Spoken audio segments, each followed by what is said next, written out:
Monique, spectatrice de la chaîne, m'a demandé s'il était possible de faire un tirage de cartes au sujet de Marie Curie. De qui s'agit-il? Pour ceux qui ne connaîtraient pas ce personnage historique, on nous dit ici sur sa fiche Wikipédia, Marie Curie est née le 7 novembre 1867 à Varsovie et morte le 4 juillet 1934 à Passy en France.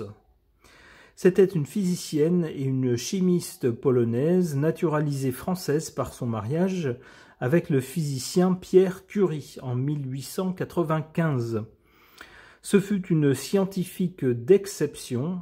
Elle est la première femme à avoir reçu le prix Nobel et à ce jour la seule femme à en avoir reçu 2 prix Nobel. Elle reste la seule personne à avoir été récompensée dans 2 domaines scientifiques distincts. On nous dit en 1903, les époux Curie partagent avec Henri Becquerel le prix Nobel de physique pour leurs recherches sur les radiations, c'est-à-dire entre autres la radioactivité, le rayonnement corpusculaire naturel. Et on nous dit qu'en 1911, elle obtient le prix Nobel de chimie pour ses travaux sur le polonium et le radium. On nous parle ensuite de ses origines familiales en Pologne. On nous parle d'un moment tragique de sa vie, assez jeune. On nous dit, en l'espace de 2 années, elle a perdu sa sœur Zofia, morte du typhus en janvier 1876, et sa mère qui a succombé à la tuberculose le 9 mai 1878. Donc quelque chose de très funeste. On nous dit qu'elle s'est réfugiée alors dans les études où elle a excellé dans toutes les matières et où la note maximale lui a été accordée. Elle a ainsi obtenu son diplôme de fin d'études secondaires avec une médaille d'or. Elle a adhéré à la doctrine positiviste d'Auguste Comte et a rejoint l'Université volante. Alors qu'est-ce que c'est que l'Université volante ? C'est une organisation clandestine qui pratiquait l'éducation des masses en polonais en réaction à la politique de russification, puisqu'à cette époque, la Pologne était sous domination russe. On nous précise également que les décès de sa sœur Zofia puis de sa mère lui ont fait perdre sa foi dans la religion catholique. Alors, on nous dit qu'un peu plus tard, cette dame, Marie ou Maria, est partie pour Paris pour suivre des études de physique à la faculté des sciences de Paris. Et elle y a rencontré Pierre Curie, qui lui également faisait des recherches dans des domaines proches. Les deux se sont plu et se sont mariés. On nous dit que le 12 septembre 1997, elle a donné naissance à sa première fille, Irène. On nous dit ensuite, concernant le champ scientifique, la découverte des rayons X par Wilhelm Röntgen en 1895 a éveillé un grand intérêt dans la communauté scientifique et a donné lieu à de nombreuses activités de recherche. En revanche, les rayons de Becquerel, découverts par Henri Becquerel, n'avaient pas fait naître le même enthousiasme. Marie Curie, qui cherchait alors un sujet de thèse de doctorat, avait choisi de se consacrer à l'étude de ces rayonnements de Becquerel.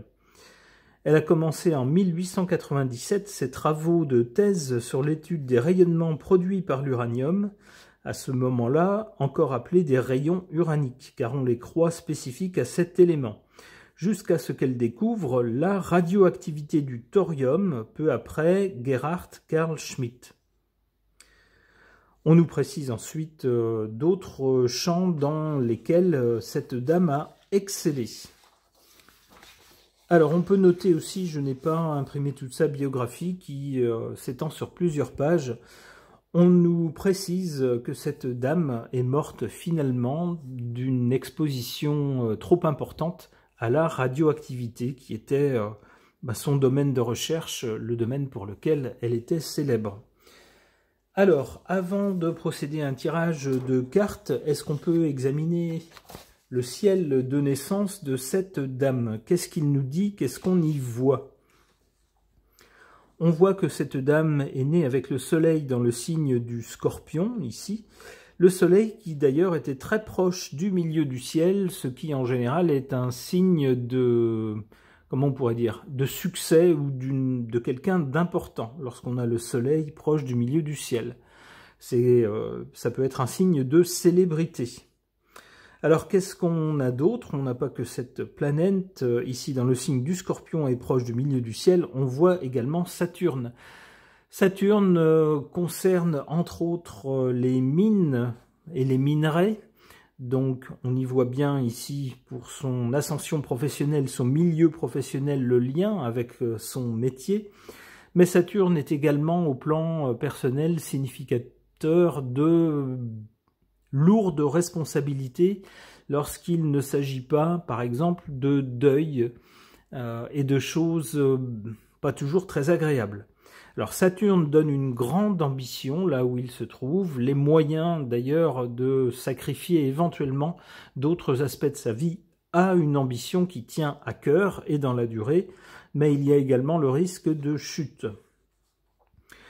Notez également que ici on a donc le soleil dans le signe du Scorpion. Le signe du Scorpion est associé entre autres à l'essence de la vie et de la matière. On peut y voir l'ADN, on peut y voir l'atome, ce qui est atomique, mais également les rayonnements atomiques, la radioactivité. Et bien là, on est complètement dans le domaine. Ce qu'on voit également, c'est que la planète maîtresse du Scorpion, Pluton, qui ici donc est maîtresse du Soleil en Scorpion, se trouve malheureusement, ici en opposition avec le Soleil. On a une opposition Soleil en Scorpion à Pluton. Qu'est-ce que ça nous dit? Eh bien malheureusement, si le Soleil c'est la vie, Pluton c'est la mort. Et c'est la mort, dans le meilleur des cas, lorsque la planète est en bon aspect, une mort suivie d'une résurrection, d'une régénération. Par exemple, lorsqu'elle est en mauvais aspect, lorsque c'est le cas ici, comme c'est le cas ici, c'est mort tout court, sans plus rien après. Pluton est encore pire que ça, ce n'est pas seulement un deuil, le deuil c'est plutôt l'apanage de Saturne, mais avec Pluton, on a un travail de sape, un travail de destruction qui se fait dans l'invisible, de façon non visible. Un travail progressif de sape, et lorsqu'on découvre l'étendue des dégâts, souvent il est trop tard. Tout a déjà été rongé, en quelque sorte. Et bien là, c'est bien le cas, puisque la vie de Marie Curie, ici, a été en quelque sorte progressivement rongée, minée, par les rayonnements, par la radioactivité, et lorsque on a fait le lien, lorsque son état de santé s'est trop dégradé et qu'on a fait le lien avec la source de ce problème, c'était beaucoup trop tard. Voilà, donc ça apparaît clairement dans son thème. Qu'est-ce qu'on voit d'autre pour cette dame? On voit un ascendant en Capricorne, qui devait donner peut-être un contact pas forcément très facile avec cette dame, mais en tout cas un caractère drôlement déterminé. D'autant plus que la planète maîtresse du Capricorne, Saturne, se trouve ici au milieu du ciel. Autant dire que cette dame avait une ambition forte et se donnait les moyens de réaliser cette ambition. Avec le soleil pas très loin, c'était l'indice d'une réussite. En effet, cette dame est passée à la postérité. Qu'est-ce qu'on peut voir d'autre également dans ce ciel de naissance? On peut voir ici la lune en Poisson, une belle sensibilité pour cette dame. La lune, c'est la façon dont on se sent en soi-même, nos états d'âme par exemple. On voit ici cette lune qui est bien reliée au soleil. C'est souvent un indice de popularité ou de célébrité, lorsque les deux sont bien reliés. En fait, les états d'âme de la personne et la nature, on pourrait dire, de la personne sont bien reliés à quelque chose de plus grand, de plus large, aux gens, on pourrait dire, à une communauté. On voit ici la Lune qui est reliée par un sextile, cette fois-ci, à Pluton, la ténébreuse planète Pluton, qui nous parle de quoi? Qui peut nous parler ici d'un foyer détruit, puis régénéré, ressuscité. C'est bien ce qui a eu lieu en quelque sorte avec, on l'a vu dans sa biographie, le deuil, la mort de sa sœur, puis de sa mère. Et cette dame est partie, elle est partie ailleurs, elle s'est exilée en France où, eh bien, finalement, elle a fondé un nouveau foyer. Il y a donc eu une sorte de résurrection ensuite.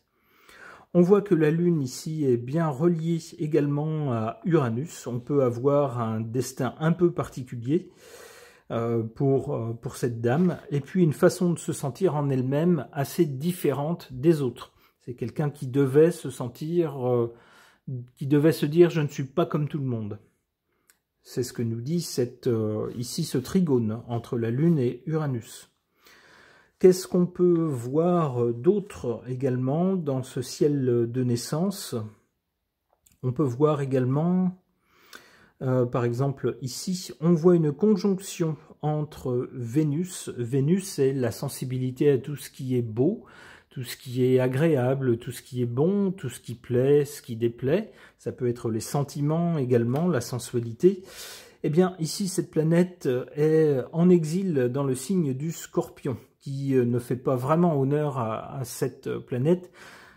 Les valeurs du signe ne correspondent pas du tout aux valeurs de la planète. Donc on peut penser que Vénus a été malmenée, d'autant plus qu'elle est associée ici à Saturne, une planète de froideur, de rigidité. Une planète qui fait passer les ambitions et les choses, on pourrait dire, logiques, matérielles, mathématiques, avant la sensibilité. Il est possible que le côté sensuel, le côté agréable ait été, comment dire, très malmené chez cette dame. En revanche, on voit ici Mars, la planète de l'action, qui est très bien placée en Scorpion. Avant qu'on découvre Pluton, on disait que Mars était la planète maîtresse du Scorpion. C'était son domicile nocturne, son domicile diurne étant en Bélier. Donc la planète Mars, très bien placée ici en Scorpion, dans le secteur ici de l'ambition ou du poste, de la position sociale qu'on atteint, vers laquelle on va. On voit d'ailleurs beaucoup de planètes à cet endroit-là. On voit que l'élévation sociale, les ambitions étaient favorisées. Il se passe des choses là-dedans. On voit également ici Mercure, alors également en maison 10, Mercure, la planète entre autres de la communication, mais également de l'analyse, des études par exemple, qui se trouve dans le signe du Sagittaire, lequel représente l'étranger. Eh bien c'est bien le cas, c'est une dame qui était faire ses études à l'étranger par rapport à son pays d'origine, puisqu'elle est allée étudier en France. Quoi d'autre dans ce ciel de naissance? Qu'est-ce qu'on peut voir d'autre? On peut voir ici un beau trigone entre, par exemple, Mars ici. Non, je me trompe, c'est pas Mars, c'est Mercure ici et Neptune dans le signe du Bélier. Alors, Mercure en Sagittaire, donc les études à l'étranger. Et puis Neptune dans le signe du Bélier, on pourrait dire une foi qui n'est peut-être pas une foi classique, une foi religieuse, mais une foi ardente dans le signe du Bélier. On croit en quelque chose, on a une idée en tête, on a une représentation du monde en tête, en laquelle on croit. Neptune, ça peut être aussi des inspirations venues un peu de nulle part. Ici, ces inspirations sont bien reliées à la capacité de réflexion, d'étude et de recherche. Quoi d'autre? Eh bien, on voit également avec le Soleil en Scorpion, j'ai oublié de le préciser aussi tout à l'heure, le Scorpion est connu pour sa capacité de résistance, de résister. C'est un signe qui, mieux que les autres, s'épanouit dans le fait de dire non, de refuser quelque chose, de ne pas suivre le troupeau et d'aller à contre-courant s'il estime que c'est ce qu'il doit faire, que c'est quelque chose de juste. Eh bien, au niveau résistance et au niveau caché, le scorpion est également le signe du secret, entre autres, on a bien l'illustration avec la vie de cette dame, de cet aspect-là, lorsqu'elle a tenté donc d'éduquer les Polonais en polonais, mais de façon cachée, de façon à échapper à la vindicte russe. Quoi d'autre? Qu'est-ce qu'on peut dire d'autre au sujet de ce ciel de naissance? Qu'est-ce qu'on peut y voir? On voit ici un Jupiter qui représente souvent la loi, par exemple, la loi, la légalité, qui est relié par un carré, c'est-à-dire un aspect difficile, un aspect de conflit avec Vénus. Vénus qui peut représenter les amours. Eh bien, si on lit la biographie de cette dame, une fois, alors elle s'est mariée à Pierre Curie, puis malheureusement son mari est décédé, et lorsqu'elle a été veuve, elle a eu une aventure avec un homme marié. Ça a été très très mal vu, et ça lui a valu d'être, j'allais dire rejetée, alors peut-être pas rejetée, mais ça lui a valu une très très mauvaise presse, en tout cas, de tout ce qui était institution. Donc ici, on peut voir le côté, cette mauvaise relation donc entre ce qui relève des sentiments et puis ce qui relève de la loi ou de la coutume, en quelque sorte. On voit également un mauvais aspect entre donc Jupiter ici et Saturne. Saturne qui représente les ambitions et l'élévation sociale. Ça a failli nuire à sa carrière. Alors évidemment, ça n'a pas empêché cette dame de faire ses découvertes formidables et de devenir célèbre, entre autres grâce à ce soleil ici, mais du moins ça a jeté une ombre au tableau. Alors voilà, je pense que le tour est à peu près fait, le tour de ce ciel de naissance. Pour moi, l'aspect le plus marquant et peut-être le plus dramatique ici, c'est sans doute cette opposition entre le Soleil et Pluton. On peut passer maintenant aux cartes pour essayer de voir ce que les cartes peuvent nous dire au sujet du caractère ou de la personnalité de cette dame, Marie Curie. J'interroge mon oracle des personnages.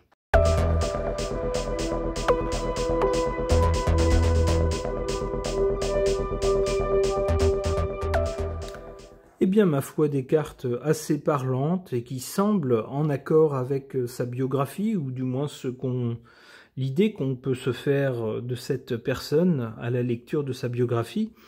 On a d'abord la carte de l'intellectuel. Ben ça, oui, ça c'est clair, c'est quelqu'un qui était, nous dit-on, à fond dans les études, qui s'est donné à fond dans les études d'abord, puis la recherche. Il fallait bien pour cela qu'elle ait les capacités intellectuelles. On nous parle ensuite du robot. Alors le robot, c'est quoi? Lorsqu'on parle d'un trait de caractère qu'on pourrait appliquer à un être humain, eh bien c'est quelqu'un qui, semble-t-il, aurait été d'une certaine froideur. Alors c'est souvent ce qu'on reproche aux scientifiques, aux personnes qui ont... on pourrait dire un esprit scientifique, c'est-à-dire de se baser simplement sur les faits, sur les chiffres, sur la logique, ce genre de choses, et comment dire, de laisser peu de place aux ressentis, aux émotions, etc. Alors c'est ce qui semble ici ressortir avec cette carte. Enfin, on a cette carte de l'ambitieuse. Bien sûr, c'est quelqu'un qui avait diverses ambitions. L'ambition, on l'a vu dès le départ, d'être excellente dans ses études, ce qu'elle fut. Puis quelqu'un qui avait l'ambition de dispenser un enseignement en polonais et non pas en russe, puisqu'elle était en Pologne. Elle avait cette ambition-là, cette ambition de résistance, alors qu'elle a plus ou moins suivi en fait, jusqu'au moment où elle a dû partir à Paris pour poursuivre ses études et se lancer dans la recherche.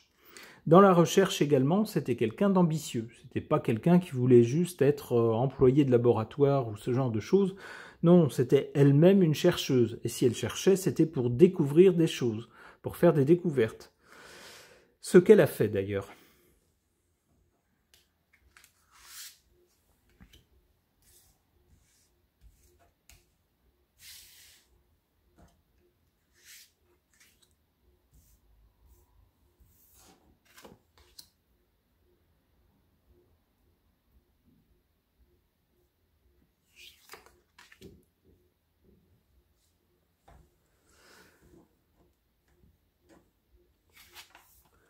En carte positive, on a cette carte de quelqu'un de passif, dont on nous dit ne perd pas son temps, son énergie et sa santé à lutter contre le courant, mais s'en accommode. Alors on a vu que dans un premier temps, dans sa vie en Pologne, ce n'était pas vrai, puisque au départ c'est quelqu'un qui a cherché justement à résister aux Russes, qui avait la mainmise sur son pays et a dispensé de façon secrète des connaissances en polonais.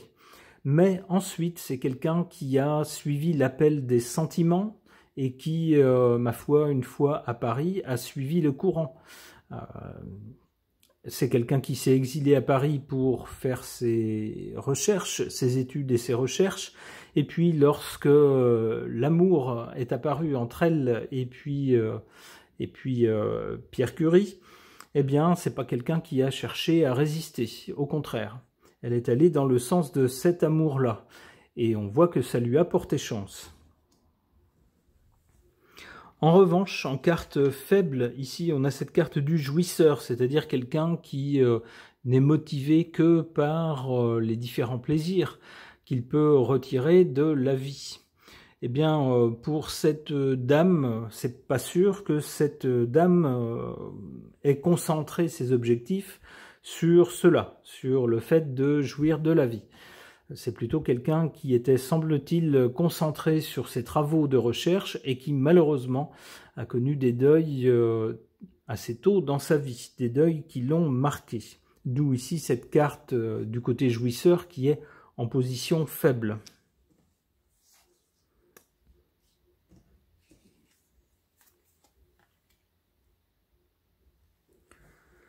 Alors, comme pour dire le contraire de la carte du robot, qui nous montrerait plutôt quelqu'un d'assez froid, avec un esprit mathématique, pas quelqu'un de fantasque, pas quelqu'un avec un tempérament artistique ou inspiré, eh bien, on a malgré tout cette carte de l'empathie. Quelqu'un qui est empathe, c'est quelqu'un qui ressent les émotions des autres, quelqu'un qui est très réceptif aux émotions des autres et qui les ressent en lui-même. Alors on peut penser que ça s'est appliqué de façon assez dure lorsque sa sœur et sa mère sont mortes. On peut penser également qu'ensuite, lorsqu'elle est tombée amoureuse de Pierre Curie et que ce monsieur était également amoureux d'elle, semble-t-il, eh bien c'est pas quelqu'un qui a cherché à résister aux sentiments, c'est pas quelqu'un qui a cherché à nier ses sentiments, mais au contraire, elle a laissé sans doute les sentiments l'envahir puisqu'elle s'est mariée avec ce monsieur.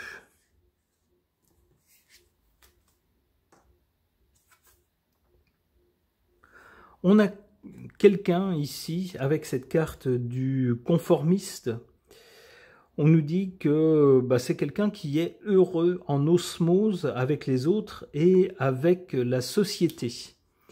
Finalement, c'est peut-être quelqu'un qui, au départ, était relativement rebelle. On l'a vu avec sa volonté de dispenser du savoir en polonais, mais un peu sous le manteau. On peut penser que plutôt vers la fin de sa vie, c'était quelqu'un qui était plutôt intégré au système, avec les différents chercheurs, quelqu'un qui a été d'ailleurs récompensé par tout le système en place, avec le prix Nobel, et non pas une fois, mais même 2 fois. Une dernière carte.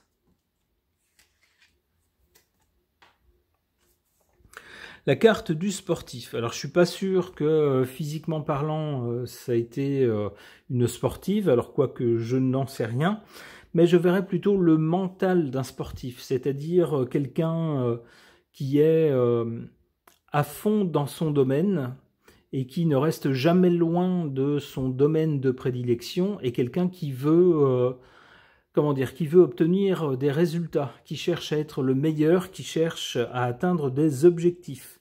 Et bien pour elle, les objectifs ont été atteints. Mais malheureusement pour elle, à quel prix?